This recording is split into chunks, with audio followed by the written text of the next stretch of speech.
اور ایک دوسرے کی باتیں بھی سنیں. تو اللہ تعالیٰ اسی بہانے وہ دن لایا ہے کہ آج اٹک, چکوال, تلہ گنگ اور جیلم ہمارے سامنے بیٹھے ہیں. اس سے پہلے ہم نے راولپنڈی ڈسٹرکٹ کو ڈسکس کر لیا تھا, کیونکہ یہ اچھا خاصا طویل چونکہ اپنا معاملہ تھا, تو پھر ہم نے سوچا اس کو 2 حصوں میں سپلٹ کریں اور پہلے راولپنڈی ڈسٹرکٹ کو کر لیں, پھر باقی جو اضلاع ہیں ڈویژن کے ان کو کر لیں. تو بہرحال بہت گیپ کے بعد آپ سے ملاقات ہو رہی ہے.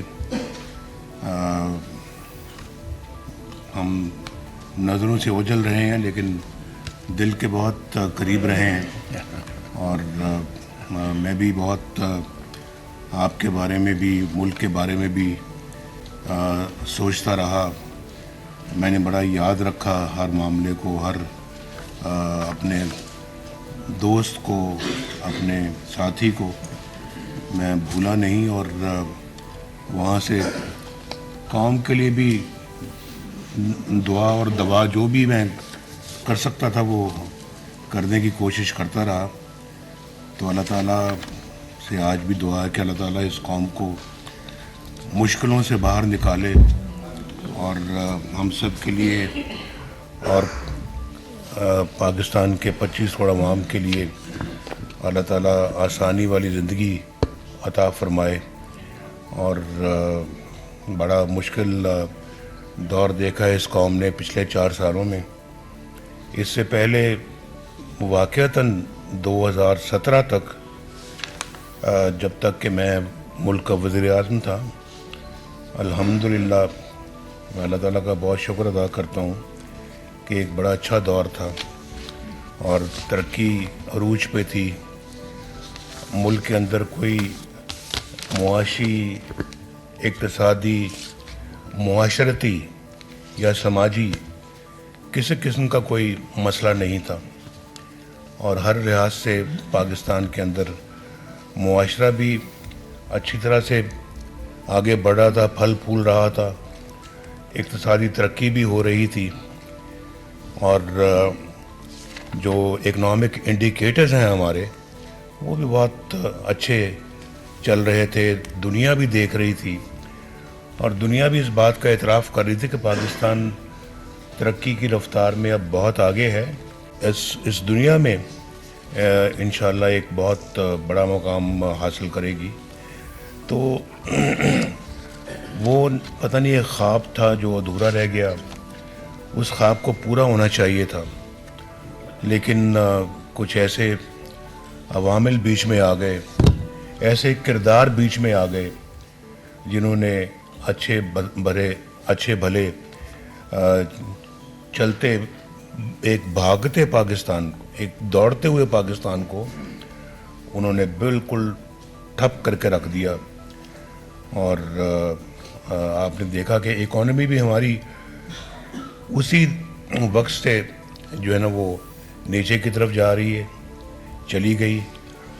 اسی وقت سے ہمارا جو ہے وہ اقتصادی ترقی بھی ہماری بالکل بند ہو گئی. اسی وقت سے جی ڈی پی ریٹ جو ہمارا جو ہے گروتھ ریٹ جو ہے وہ بھی نیچے گر گیا. اور پھر اسی دن سے ہمارا روپیہ بھی جو ہے وہ کمزور ہونا شروع ہو گیا. اور اس وقت آپ دیکھیں نا 4 سال روپیہ ایک جگہ پہ رہا ہے, اور اس میں اپنا کوئی کمی بیشی نہیں آئی. 4 سال, آج تو 4 گھنٹے بعد, اس کے بعد 4 گھنٹے بعد روپیہ جو ہے نا اپنی جگہ سے ہلتا رہا. اور جب یہ کرنسی آپ کی ڈی اسٹیبلائز ہوتی ہے تو پھر آپ کی ہر چیز ڈی اسٹیبلائز ہونی شروع ہو جاتی ہے. آج اگر غریبوں کے لیے مہنگائی اس ملک کے اندر اگر ہے, اب پاکستان کے عوام کے لیے, اس کی بنیادی وجہ یہی ہے کہ آپ کی اکانومی مس مینج ہوئی. اور یہ صحیح آپ اس کا ادراک کریں کہ مس مینجمنٹ کب سے شروع ہوئی ہے. یہ 2019 سے شروع ہوئی, اور پھر 2000 شہباز صاحب نے کب لیا آپ نے ذمہ داری؟ 2022 تک تو بہت زیادہ جو ہے وہ گراوٹ ہو گئی تھی ہر چیز میں. 2022 تک تو ہر چیز کا بٹھا بیٹھ گیا تھا, اور اس کو نہ آ کے تو یہ اپنا سنبھالتے تو ملک ڈیفالٹ ہو چکا تھا. تو مجھے سمجھ نہیں آتی کہ یعنی اس طرح کے اناڑی کے ہاتھ میں اس ملک کی باغ دوڑ کیسے سپرد کر دی جاتی ہے, کیسے دے دی جاتی ہے. ایک اچھے بھلے لوگوں سے, اچھی بھلی حکومت سے آپ اپنے اختیار دے کے کہ ناڑی کے ہاتھ میں دے دیں, اور یہ آپ کی آنکھوں نے دیکھا ہے. 2013 سے لے کے 2017 تک جب مسلم لیگ نون کی گورنمنٹ تھی, نواز شریف وزیر اعظم تھا, تو ملک ترقی کی رفتار میں کیسے دوڑ رہا تھا پوری قوم نے دیکھا ہے. اور اس وقت یہ باتیں ہو رہی تھی 2017 میں, حالانکہ الیکشن 2018 میں ہونا تھا. میں جب وزیر اعظم تھا کہ جی یہ اگلی ٹرم بھی PMLN جیت رہی ہے. یہ 2016-17 میں یہ باتیں شروع ہو گئی تھی, اور ہم نے 2013 میں یہ شہباز صاحب بھی, یہ باقی صاحبان بھی, ڈار صاحب بھی, میں نام سب کے نہیں لیتا, بہت سارے حضرات نے مجھے کہا جی کہ آپ بس الیکشن کی کیمپین میں 2013 میں آپ کہیں جی ہم بجلی جلد سے جلد لے کے آئیں گے, لوڈ شیڈنگ کا جلد سے جلد خاتمہ کریں گے. اور آپ کہہ دیں, آپ 6 مہینے کہہ دیں, آپ 1 سال کہہ دیں. تو میں نے کہا بھائی نہ 6 مہینے میں یہ ممکن ہے, نہ یہ 1 سال میں ممکن ہے, اس کو وقت لگے گا. اور میں ایسی کوئی بات کبھی نہیں کہوں گا, اور نہ میں کہنے کا عادی ہوں جو میں سمجھتا ہوں کہ یہ ممکن نہیں ہے, میں کیسے کہہ دوں. تو میں نے الیکشن میں فیصلہ کیا کہ میں لوگوں کے ساتھ سچ بولوں, اور میں کوئی ان کو چکر بازی نہ کروں, سبز باغ نہ دکھاؤں, کوئی دھوکہ فریب فراڈ نہ کروں. میں ان کو کہوں کہ میں اپنے دور میں, ہم اپنے 5 سالہ دور میں انشاءاللہ اس لوڈ شیڈنگ کا خاتمہ کریں گے. مجھے کہنے لگے نہیں یہ تو بہت لوگ مایوس ہو جائیں گے, وہ کہیں گے یہ تو 5 سال لگ جائیں گے ہمیں, مزید کوئی انتظار نہیں کرے گا. میں نے کہا پھر جو کام میں 5 سال سے پہلے سمجھتا ہوں کہ نہیں ہو سکتا تو میں کیسے کہوں, میں نہیں کہہ سکتا. میری اپنی بھی کوئی کریڈیبلٹی ہے, کریڈیبلٹی کا سوال ہے, تو انہی چیزوں سے کریڈیبلٹی بنتی بھی ہے اور بگڑتی بھی ہے. تو میں ایسا کوئی بات یا کوئی ایسا کوئی کام نہیں کروں گا جس سے کریڈیبلٹی ہماری جو ہے نا وہ ختم ہو کے رہ جائے یا اسٹیک پہ آئے. تو میں نے کہا, الیکشنوں میں کہہ دیا میں نے کہ جی ہم 5 سال میں اپنے اس دور میں کریں گے. تو الحمدللہ لوگوں نے ووٹ دیا, لوگوں نے ہماری سابقہ کارکردگی کی بنا پہ ووٹ دیا, اور ہر دفعہ اللہ کے فضل و کرم سے ہم آئے, ہم نے اچھے کام کیے, ملک و قوم کی ترقی والے کام کیے, اور ہر دفعہ ہمیں نکال دیا گیا. کیوں نکال دیا گیا؟ مجھے پتہ لگنا چاہیے کہ 1999 میں کیوں نکالا گیا, کہ ہم نے جو ہے وہ معاملات کو صحیح طرح سنبھالا, اور ہم نے اپنا کہا کہ ہم یہ کارگل میں لڑائی نہیں ہونی چاہیے تھی, اس لیے نکال دیا, اس لیے نکالا ہے. ہم صحیح تھے, آج وقت ثابت کر رہا ہے کہ ہم صحیح تھے, ہم نے صحیح کام کیا تھا, وہ فیصلہ بھی ہمارا صحیح تھا. اور ہم اپنا ملک کے لیے جب ملک کی بات آتی ہے, تو پاکستان کی سلامتی کی بات آتی ہے, پاکستان کی عزت کی بات آتی ہے, وقار کو بلند کرنے کی بات آتی ہے, ہم پیچھے نہیں ہٹتے.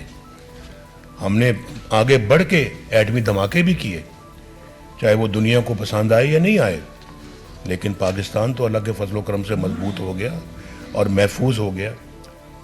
آج کسی کی جرت نہیں ہے کہ وہ خدا نہ خواستہ آپ کے اوپر چڑھ دوڑے یا آپ کو میلی آنکھ سے دیکھے. تو ہم نے ہر فرنٹ میں اپنی خدمت کی, انجام دی ہے, چاہے وہ اقتصادی ہے, چاہے وہ معاشی ہے, چاہے وہ دفاعی ہے, اور چاہے وہ ہماری فارن افیئرز ہے. ہمارے دور میں انڈیا کے 2 وزیر اعظم یہاں پاکستان تشریف لائے, مودی صاحب اور واجپئی صاحب. اس سے پہلے کب کبھی کوئی آیا تھا؟ پتہ لگنا چاہیے کہ کب کبھی کوئی آیا تھا. یہ بھی ایک صرف اقتصادی اور جو معاشی ترقی کی بات نہیں ہوتی. ہر شعبے میں آپ کو کارکردگی دکھانی پڑتی ہے اور دکھانی چاہیے. اور یہ کیسے ممکن ہے کہ آپ کے جو ہے وہ ہمسائے تو آپ سے ناراض ہوں یا آپ ان سے ناراض ہوں, اور اس ناراضگی کے اندر آپ رہ کے تو آپ دنیا میں کوئی مقام حاصل کریں. آپ اپنے معاملات کو ہمیں انڈیا کے ساتھ بھی ٹھیک کرنا ہے, اپنے معاملات کو ہم نے افغانستان کے ساتھ بھی ٹھیک کرنا ہے, ہم نے اپنے معاملات کو ایران کے ساتھ بھی مضبوط کرنا ہے, ہم نے اپنے معاملات کو جو ہے وہ چائنا کے ساتھ اور زیادہ بہتر کرنا ہے اور مضبوط کرنا ہے. یہاں تو ہمارے پیچھے سی پیک کو بھی سیبوٹاج کرنے کی کوشش کی گئی, اور جو سی پیک خود مجھے آ کے چائنا کے پریزیڈنٹ نے کہا, انہوں نے شی پنگ نے, تو انہوں نے مجھے خود آ کے کہا کہ Mr Nawaz Sharif, this is a gift for you from China. تو اب اس سے بڑی اعزاز کی کیا بات ہو سکتی ہے؟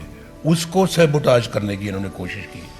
اس اپنا پروگرام میں کتنے بڑے منصوبے پاکستان میں لگے, اور ہم نے یہاں پہ, میں ایک چھوٹی سی پھر دوبارہ مثال دیتا ہوں. پچھلے 70-50 سال سے یہ باتیں ہو رہی تھیں کہ ملک میں کوئلہ ہے, اس کوئلے سے ہمیں بجلی بنانی چاہیے اور اس کوئلے کا استعمال ہونا چاہیے, پاکستان کی اپنی معدنیات ہے, اپنی دولت ہے. تو باتیں ہی باتیں ہوتی رہیں, کبھی کسی نے کیا کچھ نہیں. اور کوئلے بنانے کے لیے ہم نے فرنس آئل باہر سے امپورٹ کرنا زیادہ مناسب اور زیادہ جائز سمجھا. فارن ایکسچینج خرچ کر کے کو ہم فرنس آئل لا رہے ہیں اور اس کو جلا کر ہم اپنا بجلی بنا رہے ہیں. اتنا مہنگا تیل سے ہم اس کو چلاتے رہے, فرنس آئل سے چلاتے رہے, اور اس کے بعد ہم نے نہ زیادہ توجہ دی اپنے یہ اس پہ ڈیمز بنانے پہ, نہ پن بجلی پہ کوئی توجہ دی, نہ کسی اور اپنا, نہ سولر پہ اتنی کوئی لیٹ توجہ دی. اور وہ بھی ہمارے زمانے میں شہباز صاحب نے یہاں پہ جو نا وہ بڑا اچھا ایک بہاولپور میں لگایا منصوبہ, قائد اعظم سولر پارک. جی قائد اعظم جی. تو وہ اپنا وہ لگایا, اور اس کے بعد پھر ہم نے کہا یہ کوئلے کی بات بڑی ہوتی ہے, لیکن ہم آج تک کبھی کیا کسی نے کچھ نہیں. تو ہم نے اپنے زمانے میں اس کوئلے کی کان کو کھودا, اس میں سے کوئلہ نکالا, ایک تو وہ منصوبہ لگایا ہم نے, اوپر سے پھر بجلی کا منصوبہ وہاں لگایا. جو آج چل رہے ہیں منصوبے, آج بجلی پروڈیوس کر رہے ہیں وہ پاکستان کے لیے, اور وہاں وہ پروجیکٹ لگنے چاہیے. وہ ہمارا اپنا را مٹیریل ہے, وہاں پر کوئی فرنس آئل کی ضرورت نہیں ہے, کسی تیل گیس پٹرول کی ضرورت نہیں ہے, وہ وہاں کوئلے سے چلتا ہے. اس سے زیادہ سستی بجلی اور کہاں پروڈیوس ہو سکتی ہے؟ تو ہمیں یہاں پہ پاکستان میں بجلی کا ایک بہت بڑا مسئلہ ہے. ہم نے پہلے لوڈ شیڈنگ کا مسئلہ تھا, اب عمران خان کی گورنمنٹ نے ہمارے لیے بجلی کی قیمتوں کا مسئلہ بھی پیدا کر دیا, اور اب اس کی قیمتیں کس طرح سے ایک مناسب سطح پہ لائی جائیں, یہ بھی ایک بہت بڑا مسئلہ ہے. اور ہونا بھی چاہیے, اس لیے ہونا چاہیے کہ ہمیں غریب عوام کے دکھوں کا درد ہم محسوس کرتے ہیں, ان کو کیا تکالیف ہیں, ہمیں اس کا احساس ہے, اور احساس کرنا چاہیے کہ کس طرح سے اپنی زندگی گزارتے ہیں. آج ایک تھوڑا بہت بجلی استعمال کرنے والا جو ایک کنبہ جو ہے, وہ ساری تنخواہ اپنے بجلی کے بل پہ لگا دیتا ہے یا لگ جاتی ہے, اس کے بس میں نہیں ہے. باقی کیسے گزارا کرتا ہے یہ آپ وہ جانے یا اس کے بال بچے جانے, ہمیں اس کا کوئی احساس نہیں ہے, ادراک نہیں ہے. ہم نے ان لوگوں کا سوچنا ہے. اس لیے میں نے کل یہ بھی کہا تھا کہ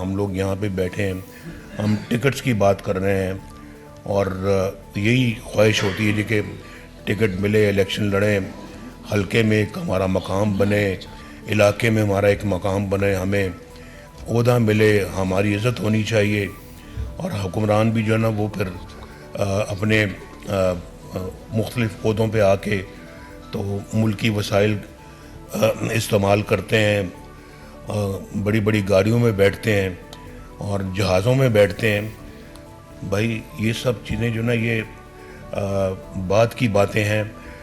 پہلا ہمارا جو ہے وہ مقصد اور جو سیاست میں آنے کا وہ یہ ہونا چاہیے کہ ہم آ کے اپنے ملک کے, اپنے عوام کے مسائل حل کریں, اس ملک سے غربت دور کریں, اس ملک سے بے روزگاری دور کریں, اس ملک سے جہالت دور کریں, پسماندگی دور کریں.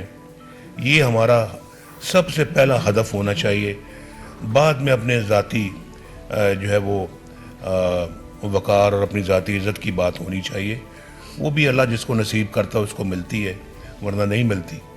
تو یہ مقصد یہ ہونا چاہیے. اگر آج ہم بیٹھے ہوئے ہیں, یہ باتیں کر رہے ہیں سیاست کی اور ٹکٹس کی, اور پارلیمنٹری بورڈ کے ممبر بیٹھے ہیں, آپ نے پارلیمنٹ کے لیے ٹکٹ اپلائی کیا ہوا ہے, تو پھر آپ کے اور ہمارے درمیان یہ ایک معاہدہ ہونا چاہیے کہ ہم اس لیے ٹکٹ حاصل کر رہے ہیں اور ہم اس لیے ٹکٹ دے رہے ہیں اور آپ حاصل کر رہے ہیں کہ ہم نے اس ملک کی خدمت کرنی ہے اور اس ملک کو اصلی جگہ پہ پہنچانا ہے. ہم بہت پیچھے رہ گئے ہیں, بے حد پیچھے رہ گئے. ہم اپنے دنیا کے ممالک سے, اپنے ارد گرد کے ممالک سے ہمیں شرم آتی ہے آج. وہ کہاں جا رہے ہیں اور ہم کہاں ہیں. یہ بڑی سوچنے والی بات ہے. ایک ایک فرد کو, چاہے ادھر بیٹھے ہیں چاہے ادھر بیٹھے ہیں, سب کو سوچنا چاہیے اور صرف ٹکٹ دینے کا اور ٹکٹ لینے کا شوق نہیں ہونا چاہیے. یہ سوچنا چاہیے کہ ہم یہ ملک کا حال کیا ہو گیا ہے, اور پھر جنہوں نے اس ملک کو یہاں تک پہنچایا ہے ان کا بھی محاسبہ ہونا چاہیے.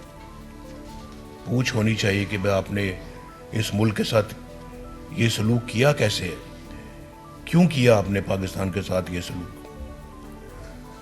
جس کا تصور کوئی محب وطن پاکستانی نہیں کر سکتا, کبھی بھی نہیں کر سکتا. یہ ہمارا ملک ہے, ہمارے بچوں نسلوں نے یہاں پہ رہنا ہے انشاءاللہ. تو کم از کم ہم ان کے لیے کم از کم اچھا ملک تو چھوڑ کے جائیں. یہ سوچنے والی باتیں ہیں. یہ آپ ضرور جائیں گے گھر, سوچیں اس پہ, اور جب تک آپ الیکشن لڑتے ہیں ضرور روز سونے سے پہلے اس پہ 5 منٹ غور کیا کریں جو میں بات کر رہا ہوں جی. پھر آپ اس جذبے کے ساتھ اگر آئیں گے نا, ٹکٹ بھی ملا ہوگا آپ کو, الیکشن لڑیں گے, کامیاب ہوں گے, اللہ تعالیٰ آپ کے ہر کام میں برکت ڈالے گا, ہر قدم پہ اللہ تعالیٰ آپ کو نوازے گا. تو یہ انشاءاللہ یہ راستہ یہی ہے ملک کو ٹھیک کرنے کا, اور کوئی راستہ نہیں.